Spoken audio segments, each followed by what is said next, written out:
Hello दोस्तों, नमस्कार। और सभी कैसे हो? सभी स्वस्थ होंगे, एकदम मस्त होंगे। तो अपने वादे के मुताबिक पर डे रात्रि 8 बजे क्लास साइंस की आ रही है और आप इसे देखिए। रेलवे लोको पायलट स्पेशल क्या है कि RRB ALP, इसमें इसका अहम रोल है। ठीक है, साइंस का। तो साइंस क्लियर होगी जब भी सिलेक्शन होगा, वरना शायद मैं मानता हूं कि कंपटीशन की लाइन से आप दूर चले जाएंगे। तो आपको हमारा टॉपिक चल रहा था अम्ल और क्षार। उसमें मैंने आप सभी को अम्ल तो करा दिया था शायद, अब कराना है क्षार। तो दोनों एक साथ देख लीजिए, अम्ल और क्षार। ये तो है अम्ल, ये है अम्ल और ये है क्षार। ठीक है, अम्ल और क्षार। मैंने बताया था कि कल 3 वैज्ञानिक थे। कौन कौन से थे? 3 वैज्ञानिक थे। ठीक है, उनके एक तो आर्रेनियस। कौन सा? आर्रेनियस नामक वैज्ञानिक ने कहा, आर्रेनियस के अनुसार अम्ल वह पदार्थ है तो जल में मिलने के बाद में H+ आयन देता है, उसे अम्ल कहा जाता है। आर्रेनियस ने ये बोला था इसके बारे में, अम्ल के बारे में। क्या बोला था? अम्ल वह पदार्थ है, क्या है अम्ल? वह पदार्थ है जो जल में विलय होकर जल के विलयन में H+ आयन देता है। कौन सा देता है? H+ ion. ठीक है, फिर यही ने इसी वैज्ञानिक ने क्षार के बारे में भी बताया कि क्षार वह पदार्थ है जो जल में विलय होकर OH- देता है। ये इसने क्षार के बारे में बताया। क्या बताया? OH- देता है। ठीक है, OH। अम्ल, फिर एक दूसरा वैज्ञानिक आता है। कौन सा आता है? ब्रांस्टेड लोरी सिद्धांत। कौन सा आता है? ब्रांस्टेड।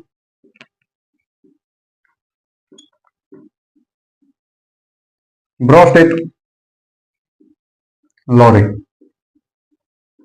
ठीक है, इसने क्या कहा? क्षार वह पदार्थ है, क्या कहा? क्षार वह पदार्थ जिसमें प्रोटॉन त्यागने की क्षमता होती है, उसे ब्रांस्टेड लोरी ने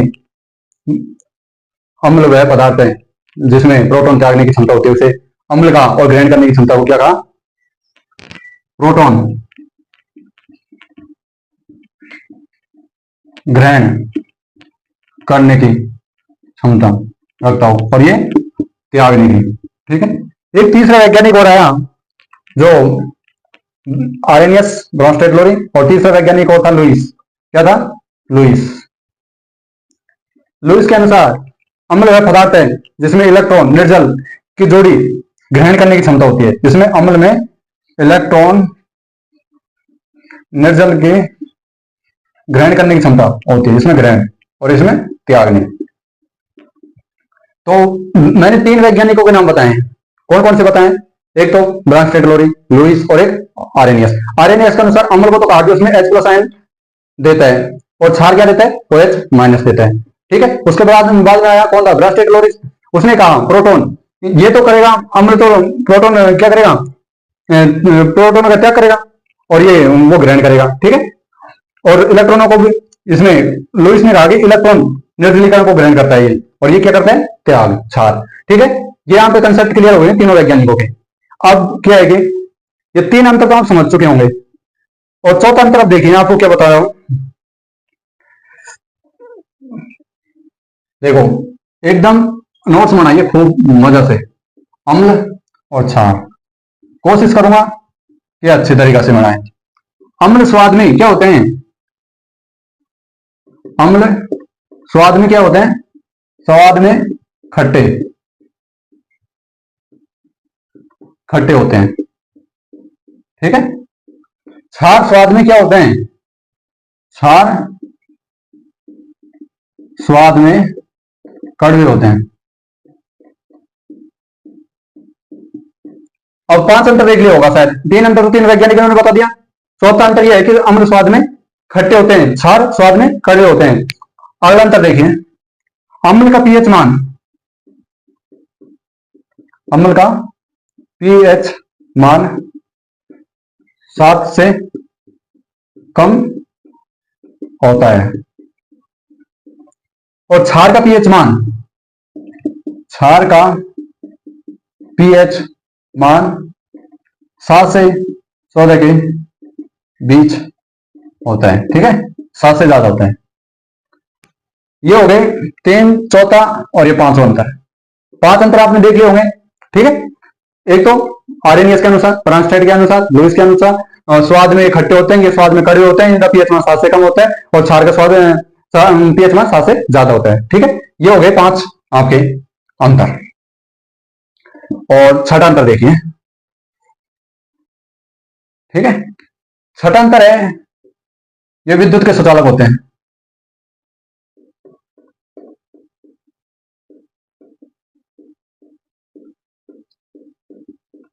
और ये भी क्या होता है, विद्युत के सुचालक। दोनों क्या है, सुचालक। तो ये अंतर इनका दोनों का बराबर है। फिर अगला देखिए, अम्ल है जो अम्ल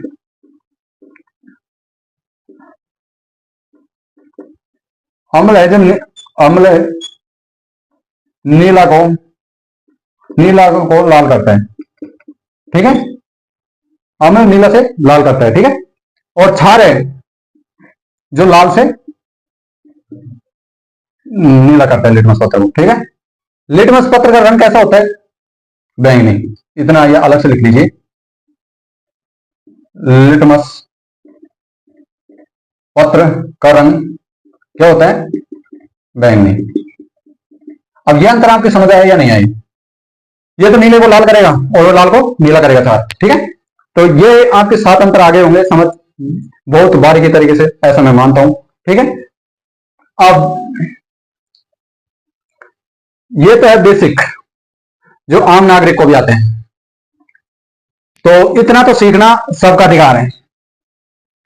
अब जरा बात करते हैं एएलपी की ओर से। इतना तो यह आम बात है कि नीला लाल, लाल नीला हो जाता है, सब कर देते हैं।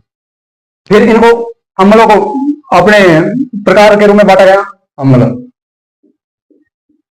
जो मैंने कल बताए हुए थे, बताया या नहीं बताया कल अम्ल के बारे में बता दिया, पर आज क्षारों के बारे में बताना है। इनके बारे में फिर रिपीट कर देंगे। इधर लिख दीजिए क्षार, क्षार के प्रकार।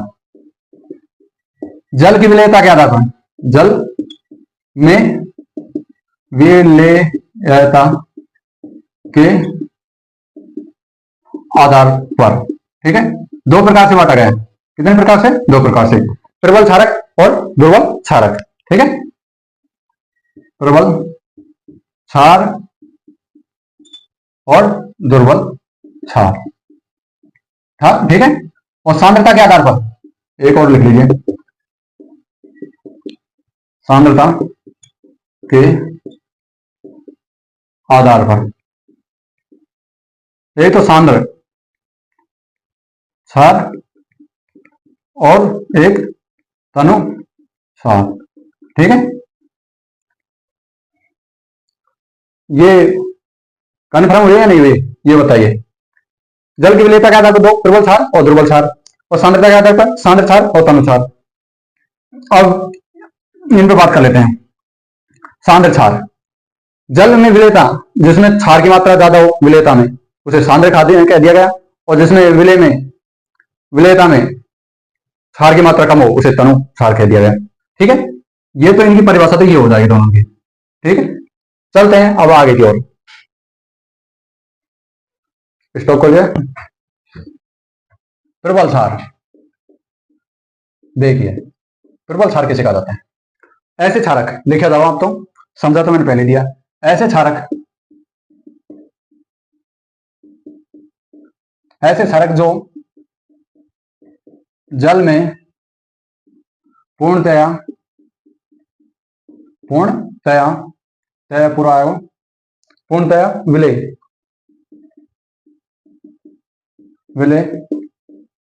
होते हैं, और परिणाम स्वरूप अधिक मात्रा में और परिणाम स्वरूप अधिक मात्रा में हाइड्रोक्साइड आयन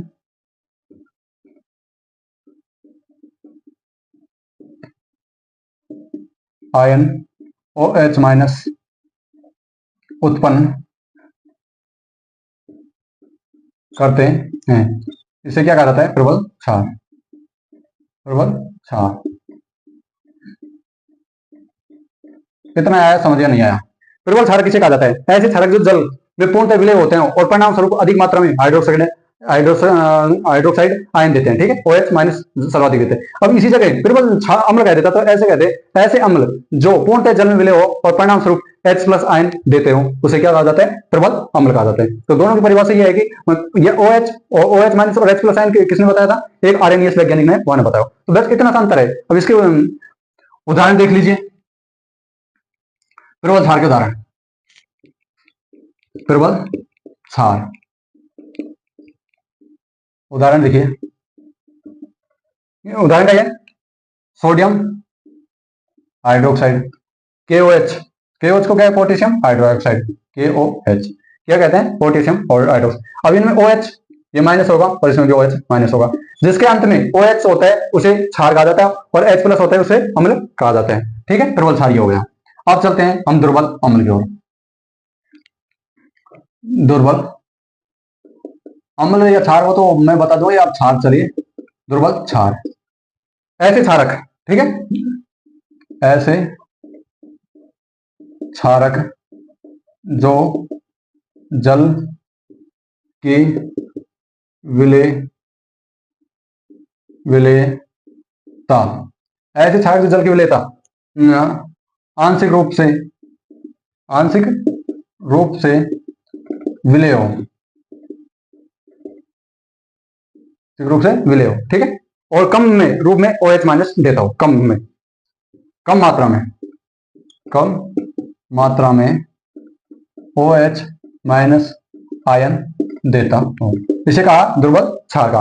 वही हो जाता है ऐसा अम्ल जो जल की विलेयता तो आंशिक रूप से विलय हो और कम मात्रा में H+ आयन देता है, तो उसे भी दुर्बल क्षार कहा जाता है, ठीक है। ये कंसेप्ट क्लियर हो गए होंगे, ठीक है। अब देखते हैं आगे, इसके उदाहरण देख लीजिए। एग्जाम्पल है इसका NH4OH अमोनिया हाइड्रोक्साइड। दूसरा और देख लीजिए COOH whole twice calcium hydroxide, ठीक है, ये कैल्शियम हाइड्रोक्साइड। अब चलते हैं आगे और मैंने बताया कि जल की विलेयता के आधार पर सांद्र और तनु, तो उनमें से आपको फहराया जाएगा सांद्र। तो देखिए सांद्र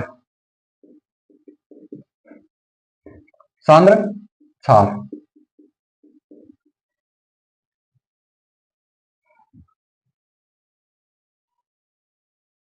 सांद्र क्षार किसे कहा जाता है?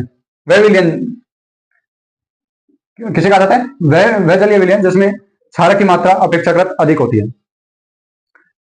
वही बात है, वह जलीय विलयन लिखिए,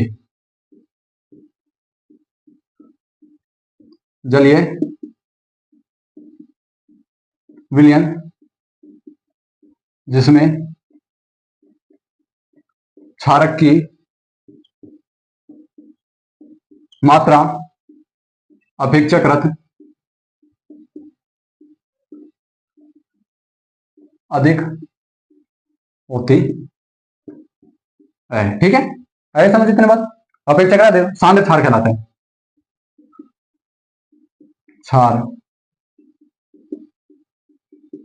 ठीक है। उसके बाद में अब ये इसी जगह आ जाएगा जलीय विलयन जिसमें क्षार की मात्रा अपेक्षाकृत कम होती है, उसे तनु क्षार कहा जाता है। तो इसे जगह कम लिख लेगा तो तनु का हो जाएगा। अब होता है क्षार का टॉपिक खत्म, ये थे इसमें, और OH+ आयन ये सब कुछ मैं बता चुका हूं।